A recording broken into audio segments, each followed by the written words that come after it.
పొదలకూరు పట్టణంలో 97.5 లక్షలతో ఏర్పాటు చేసిన విద్యుత్ సబ్ డివిజన్ కార్యాలయాన్ని గురువారం సర్వేపల్లి ఎమ్మెల్యే సోమిరెడ్డి చంద్రమోహన్ రెడ్డి ప్రారంభించారు. ఈ సందర్భంగా సోమిరెడ్డి మాట్లాడుతూ గతంలో విద్యుత్ పరికరాల కొనుగోలులో భారీ అవినీతి జరిగిందన్నారు. ఫలితంగా విద్యుత్ సంస్థ నష్టాల్లో ఉందన్నారు. చేనేత కార్మికులకు 200 యూనిట్ల వరకు ఉచితంగా అందించనున్నట్లు చెప్పారు. ఆక్వా రంగానికి 1.5 లక్షలకి ఇచ్చేలా కలెక్టర్ల సదస్సులో సీఎం చంద్రబాబు ప్రకటించారని తెలిపారు.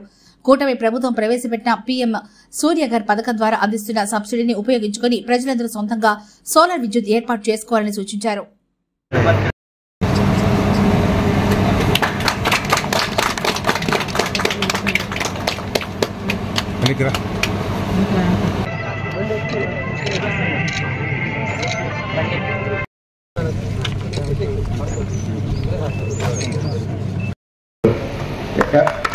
కండలేరు పనిచేసిన ఇక్కడ వారికి ఈరోజు మనం ప్రారంభోత్సవం చేసుకున్నాం. 90 లక్షల చిల్లర బాగా కంఫర్టబుల్గా బిల్డింగ్ ఉంది.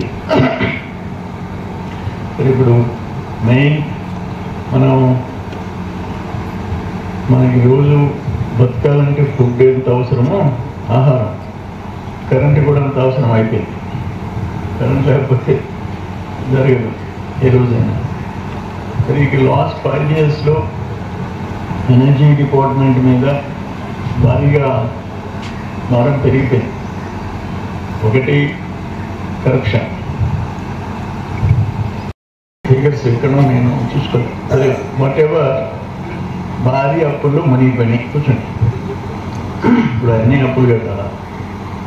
మన నిద్రలేసి వచ్చి రాకముందే ఏంటంటే స్టేట్మెంట్. ఇప్పుడు నిన్న కలెక్టర్స్ కాన్ఫరెన్స్లో మన సీఎం గారు ఒక నిర్ణయం తీసుకున్నాడు. చేనేత కార్మికులకి 200 యూనిట్లు ఫ్రీ. జనరల్గా ఎటువంటిదంటే 300 యూనిట్లు 200 దాటితే వాళ్ళకి అసలు ఆ సబ్సిడీ వర్తించదు. అటు కాకుండా వాళ్ళు 250 అయినా 300 అయినా కాల్చుకున్నా ఆ ఫస్ట్ 200కి ఉచితం, ఆ తర్వాత 50 యూనిట్లకి డబ్బులు. అది ఆస్వాద్ వచ్చి మనం బిట్వీన్ 14 and 19 అది జోన్ లేదు, నాన్ జోన్ లేదు, 10 ఎకరాలు లేదు, 20 ఎకరాలు లేదు, ₹2.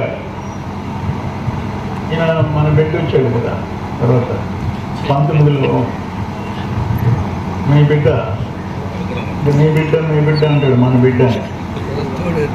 బిడ్డ వచ్చిన తర్వాత ₹1.5 చేస్తున్నానని నాన్ జోన్ అని చెప్పి వాళ్ళకి ₹5, ₹6. జోన్ అని చెప్పి వైసీపీ వాళ్ళు జోన్లోకి వస్తారు, తెలుగుదేశం వాళ్ళు నాన్ జోన్లోకి పోతారు. ఇప్పుడు ఫర్ ఎగ్జాంపుల్ కృష్ణపట్నం, ఆ ఉప్పు కాలువకి సముద్రానికి మధ్య, బీకెనాల్కి సముద్రానికి మధ్య ఒక 500 కనెక్షన్ ఉన్నాయి. 19 ఎలక్షన్కి ముందు వార్ పుటింగ్ కింద వాళ్ళు జనరేటర్స్ పెట్టుకోండి, వాళ్ళకి కరెంట్ లేదు. ఎందుకంటే ఆ భూమి వాళ్ళ అనుభవం కింద రెవెన్యూ వాళ్ళు ఎక్కించలేదు. జనరేటర్ అంటే యూనిట్ ₹5 కూడా తక్కువే. జనరేటర్స్తో డీజిల్తో నడపాలంటే లీటర్ తెచ్చి ₹100 పెట్టిపోయారు. అటువంటిది వాళ్ళకి అనుభవం రాయించి వార్ పుటింగ్ కింద యుద్ధ ప్రాతిపదికన ట్రాన్స్ఫార్మర్స్, కండక్టర్, వైర్ మొత్తం చేయించి కరెంట్ ఇచ్చాం. కూడా ఈయన వచ్చాడు బిడ్డ.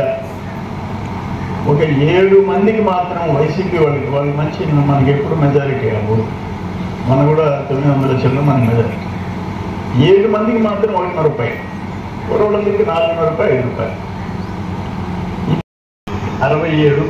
67 కాదు 67 పరుచుకులే 40 కాలిపోయినాయి, 100 చిల్లర.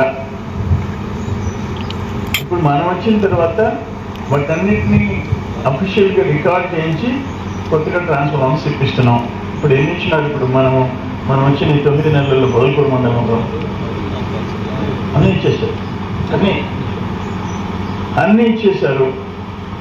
ఇవి 100 చిల్లర ట్రాన్స్ఫార్మర్స్ కాలిపోయి దొంగతనం పోయి ఉంటే ఏం చేస్తున్నారు వీళ్ళు? పెద్దరీళ్ళు నేదురుపల్లిలో ఒక గిరిజన కుర్రోడు వాడు పొలానికి పవర్ కనెక్షన్ తీసుకున్నాడు, కానీ లైన్ దూరంగా వేసినారు. ఆ లైన్ వేసిన కిందుండే రైతులు ఆ కనెక్షన్ తీసుకోలేదు.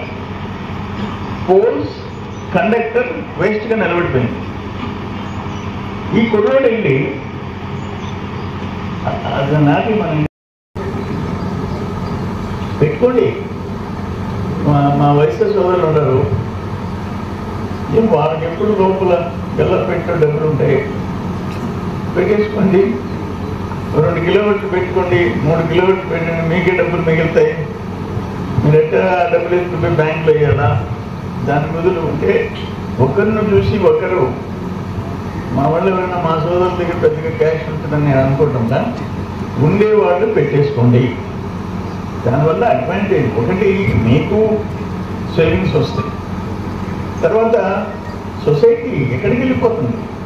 Thermal power station, NCC and Gayatri 2 Srikakulam విశాఖపట్నంలో పెడతామంటే, అంటే బొగ్గు ఆధారిత థర్మల్ కేంద్రాలు, వాళ్ళు ప్రజలు తిరగబడ్డారు. అక్కడికి మన ఎత్తికి వచ్చినాయి. ఒంగోలులో, ప్రకాశం జిల్లాలో జెన్కో పవర్ ప్లాంట్ పెడతామంటే ఒక్కల మనం జెన్కో ఒప్పుకున్నాం. NTPC national thermal power corporation central government, దానికి ఒప్పుకున్నాం 4000 మెగావాట్. దాంట్లో 1600 మెగావాట్ మనకి వస్తుంది. 1600 megawatt central government company Genco మంది ఒప్పుకున్నాం. 32,000 మెగావాట్ ఇచ్చేసాడు రాజశేఖర్. అప్పుడు అఖిలపక్షం మళ్ళీ పోరాటం చేశాం. సో ఈరోజు ఎన్టీపీసీ రిలయన్స్ వెనక్కి పోయింది. మళ్ళీ జెన్కో 2400, దాంట్లో 800 చంద్రబాబు నాయుడు గారు, రాజశేఖర్ 1600 తెచ్చారు. ఆ సెంటర్ ఏదైతే ఎన్సిసి అండ్ గాయత్రి ఇక్కడికి వచ్చినాయి.